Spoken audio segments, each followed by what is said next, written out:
Yang tidak mendukung hal ini, silahkan keluar dari pemerintah yang saya pimpin. Bismillahirrahmanirrahim. Assalamualaikum warahmatullahi wabarakatuh. Selamat siang. Salam sejahtera bagi kita sekalian.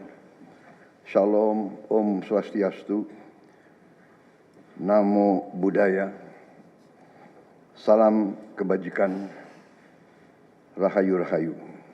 Saudara-saudara sekalian, para anggota Kabinet Merah Putih yang saya hormati dan saya banggakan, Wakil Presiden yang saya hormati, para Menko, Ketua Dewan Ekonomi Nasional, para Ketua Badan, Panglima TNI, Kapolri, Jaksa Agung yang saya hormati, Kepala BIN. Saudara-saudara sekalian, sekarang saya kira adalah suatu momen bersejarah. Ini adalah sidang kabinet paripurna pertama yang saya pimpin. Kabinet yang kita sepakati, kita beri nama Kabinet Merah Putih untuk menjadi suatu simbol persatuan, simbol kebersamaan, simbol kebangsaan. Saya terus-menerus sudah beberapa tahun ini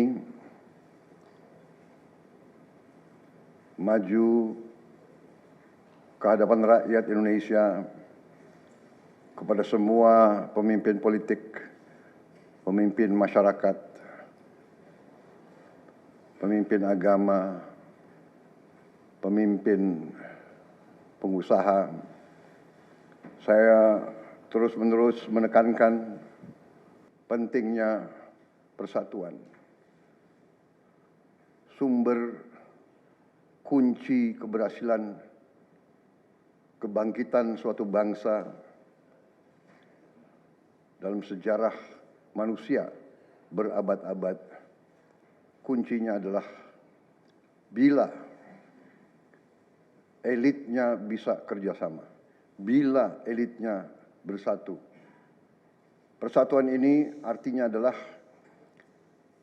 kita bisa sepakati mana adalah kepentingan nasional yang inti, mana adalah kepentingan nasional yang vital bagi kelangsungan hidup bangsa kita. Kita masing-masing punya kepentingan politik masing-masing. Kita masing-masing punya kepentingan kelompok masing-masing. Tapi manakala kita sudah bicara tentang bangsa dan negara, kita harus sepakati kepentingan nasional yang vital. Saya meyakini bahwa kepentingan nasional vital kita tentunya harus kita sepakati adalah kemerdekaan dan keutuhan NKRI, keutuhan Negara Kesatuan Republik Indonesia. Dan untuk menjamin keutuhan dan kelangsungan hidup Negara Kesatuan Republik Indonesia, kita harus dengan handal, dengan cerdik, dengan pandai bisa menjaga dan mengelola kekayaan bangsa kita. Hanya apabila kita bisa menjaga dan mengelola dengan baik semua kekayaan kita, hanya dengan demikian kita bisa memberi pelayanan kepada rakyat kita. Kita bisa memberi kebutuhan hidup rakyat kita. Kita bisa membayar segala keperluan suatu negara modern, dan di antaranya tentunya adalah menjamin kedaulatan bangsa. Saya ingatkan saudara-saudara sekalian, jangan sampai kita lupa dengan Undang-Undang Dasar kita sendiri, Undang-Undang Dasar 1945, yang jelas dalam pembukaannya tertera tujuan-tujuan nasional kita, di mana tujuan-tujuan nasional kita sangat jelas oleh pendiri-pendiri bangsa kita. Tujuan pertamanya adalah melindungi segenap bangsa Indonesia dan seluruh tumpah darah Indonesia. Ini tujuan nasional yang pertama. Untuk kita survive. Karena itu kita perlu memikirkan apakah kita sudah cocok atau tidak investasi kita kepada pertahanan bangsa Indonesia. Kedua, tentunya memajukan kesejahteraan umum. Saya katakan berkali-kali bahwa negara yang merdeka, rakyatnya harus merasakan kemerdekaan. Janganlah kita bangga menjadi anggota G20 kalau rakyat kita masih banyak yang miskin, masih banyak yang lapar. Mencerdaskan kehidupan bangsa mutlak. Pendidikan bagi kita adalah prioritas yang sangat tinggi. Saya kira ini terlihat komitmen kita kepada pendidikan. Kalau tidak salah, alokasi kita dalam anggaran 2025 untuk pendidikan salah satu tertinggi, Pak. Mungkin selama sejarah kita, Pak. Untuk pertama kali kita sudah 25%, Pak. Bu ya. 20.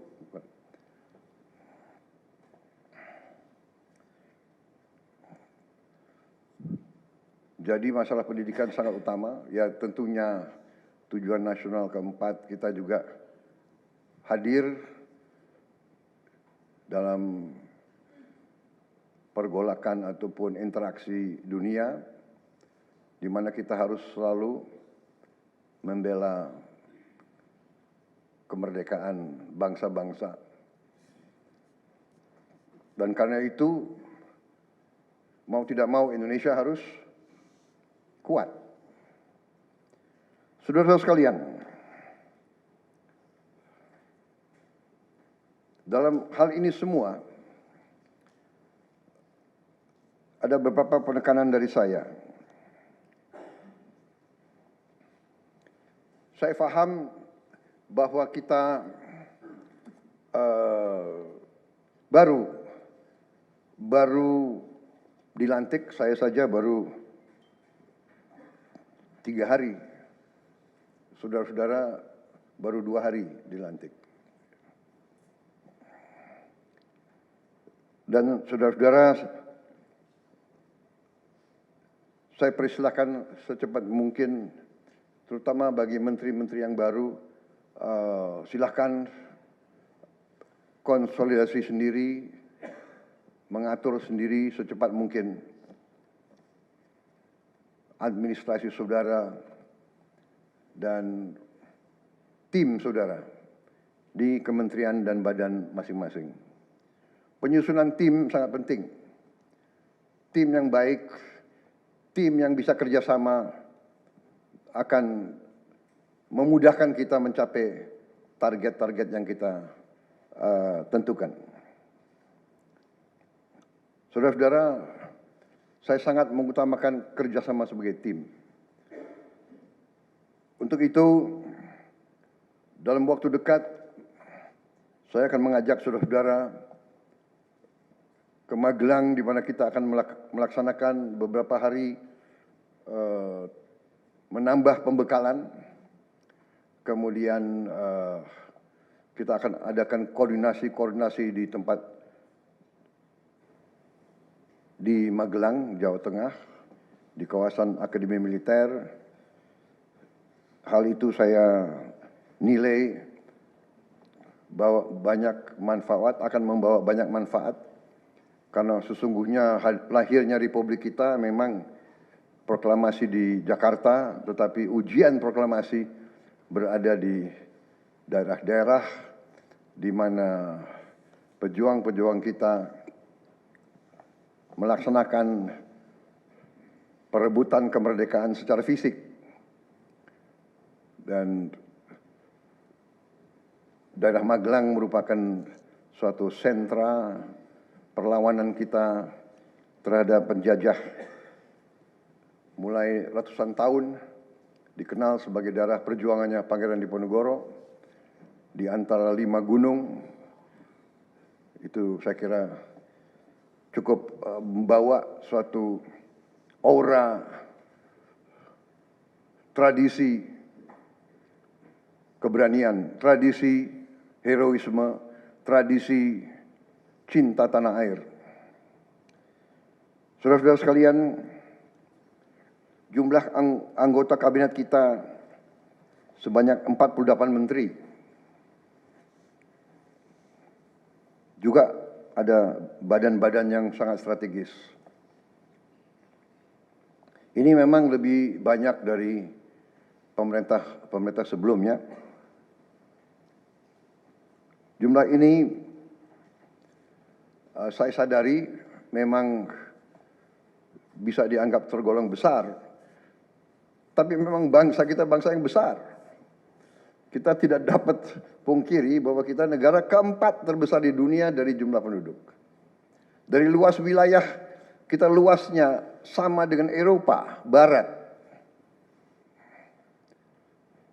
Di mana Eropa itu terdiri dari 27 negara. Kita satu negara. Mengelola Eropa itu membutuhkan 27 menteri keuangan, 27 menteri pertahanan, 27 menteri dalam negeri. Saudara-saudara, kita seluas Eropa. Saudara-saudara sekalian, kita juga memilih sistem politik demokratis. Kalau kita negara otoriter, mungkin kita cukup menjalankan semua dengan jumlah penduduk yang sedikit. Jadi saudara-saudara, ini tidak masalah. Yang penting kita bekerja dengan efisien. Yang penting kita tidak bekerja dengan seenaknya. Saya minta Menteri Keuangan, saya minta semua Menko, saya minta semua menteri telusuri lagi alokasi APBN. Pelajari lagi DIPA, pelajari lagi. Saya minta detail. Kegiatan-kegiatan yang terlalu seremonial, terlalu banyak seminar, terlalu banyak sarasehan, terlalu banyak konferensi, terlalu banyak perjalanan luar negeri, mohon dikurangi. Kita harus memberi contoh. Fokus kita adalah pembangunan ekonomi, kesejahteraan rakyat ke dalam. Jangan mengada-ada. Studi banding, belajar pramuka ke negara lain. Ya. Saya minta efisien. Saudara-saudara, kalau saudara perhatikan dalam pemerintahan yang saya bentuk, saya perkuat kepala staf kepresidenan. Saya perkuat itu. Saya ada tambah lagi Badan Pengendalian Pembangunan dan Investigasi Khusus. Tugas mereka adalah memonitor semua program, semua proyek yang kita akan lancarkan. Saya juga membentuk suatu badan baru, Badan Percepatan Pengentasan Kemiskinan. Badan ini akan mempelajari, akan mengikuti semua program-program perlindungan sosial, semua program-program bantuan ke bagian golongan rakyat yang masih perlu bantuan, intervensi. Bukan saya ingin mencampuri pekerjaannya kementerian-kementerian, tidak. Tapi saya ingin membantu. Di mana ada bottleneck, di mana ada kesulitan, segera kita atasi. Marilah kita jujur mengakui bahwa birokrasi di kita sangat terkenal. Sangat terkenal ribetnya, sangat terkenal lambatnya. Bahkan ada pembicaraan oleh rakyat kita bahwa birokrasi pemerintah kita sering mempersulit, bukan mempermudah keperluan rakyat. Bahkan ada yang mengatakan kalau bisa dibikin sulit, kenapa dibikin mudah? Ya, ini saya minta menteri-menteri sekarang, mari kita lebih berani, mari kita lebih tidak ragu-ragu untuk memberi pelayanan yang terbaik kepada rakyat kita. Jangan ragu-ragu kalau saudara tidak puas dengan pejabat-pejabat di bawah Anda, laporkan, segera kita ganti. Begitu banyak orang yang mau mengabdi. Tidak ada orang di sini yang kebal, yang tidak patuh, tidak bekerja keras untuk bangsa dan negara dan rakyat. Saudara, saya beri wewenang, copot segera. Suruh tinggal di rumah aja, daripada bikin susah kita.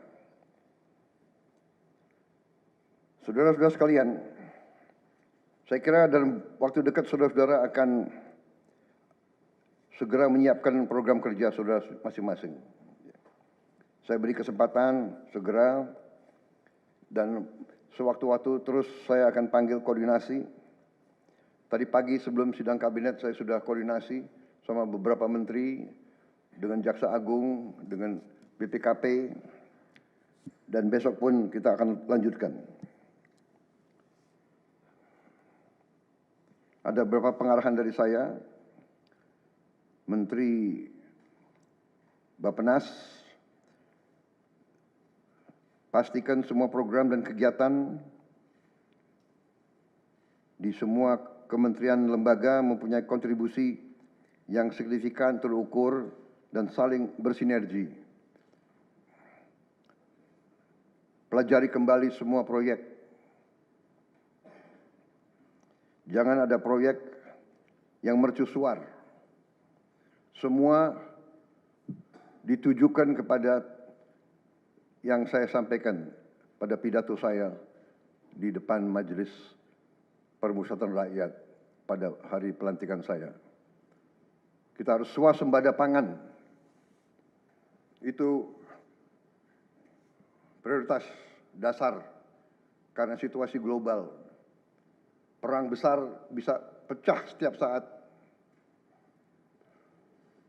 Kita harus jamin kemampuan kita memberi makan rakyat kita sendiri. Swasembada energi mutlak. Kita bersyukur kita punya sumber alam yang sangat besar.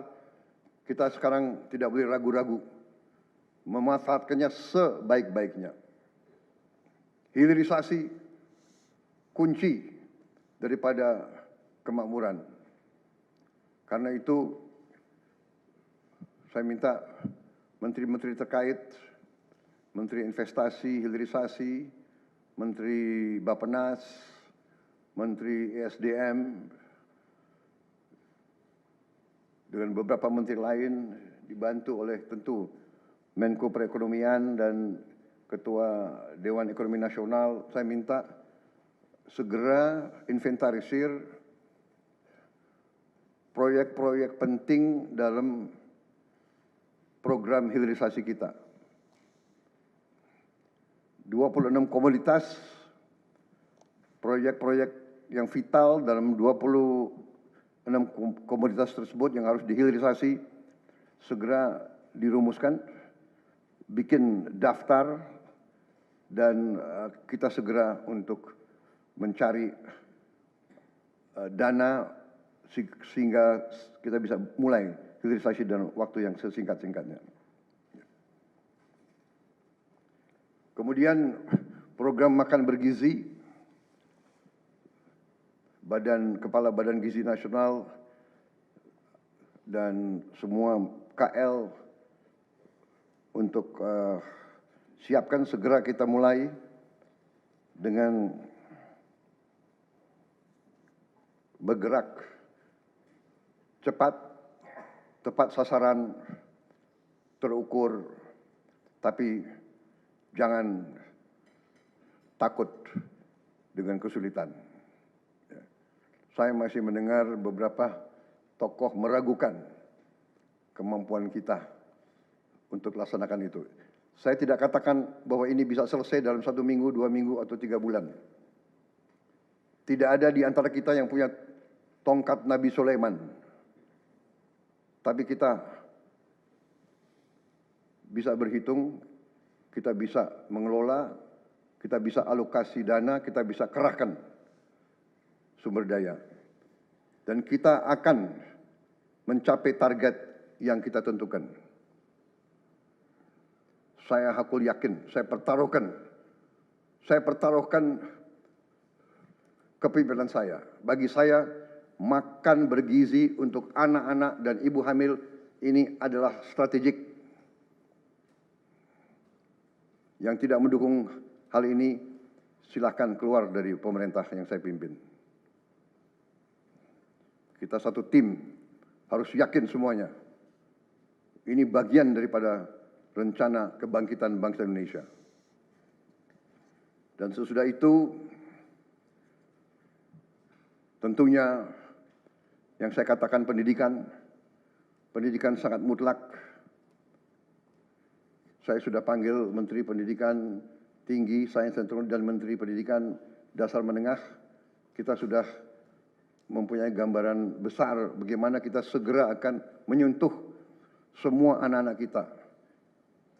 Kita akan gunakan teknologi untuk mempercepat membawa pendidikan kepada anak-anak kita. Dan ini sesudah itu tentunya kesehatan juga penting. Demokratisasi yang paling cepat, yang paling dirasakan oleh rakyat adalah pendidikan dan kesehatan. Kalau kita bisa memberi pendidikan yang terbaik untuk anak-anak kita, kesehatan yang memadai untuk seluruh rakyat kita, itu adalah demokrasi yang sebenarnya. Saudara-saudara, Menteri Kesehatan teruskan reformasi kesehatan, atasi kekurangan dokter dan tenaga kesehatan. Kita punya program khusus, nanti kita bahas tersendiri. Ini semua harus ditopang oleh pertahanan yang kuat, penegakan hukum yang tidak ragu-ragu. Saya minta Jaksa Agung, Kapolri, BPKP, Badan Intelijen Negara fokus ancaman yang berat bagi kita, judi online, narkoba, penyelundupan, penyelewengan, korupsi, kebocoran. Hanya dengan penegakan hukum yang tegas dan intelligence yang baik, bukti-bukti yang kuat, bisa kita segera mitigasi hal ini semua.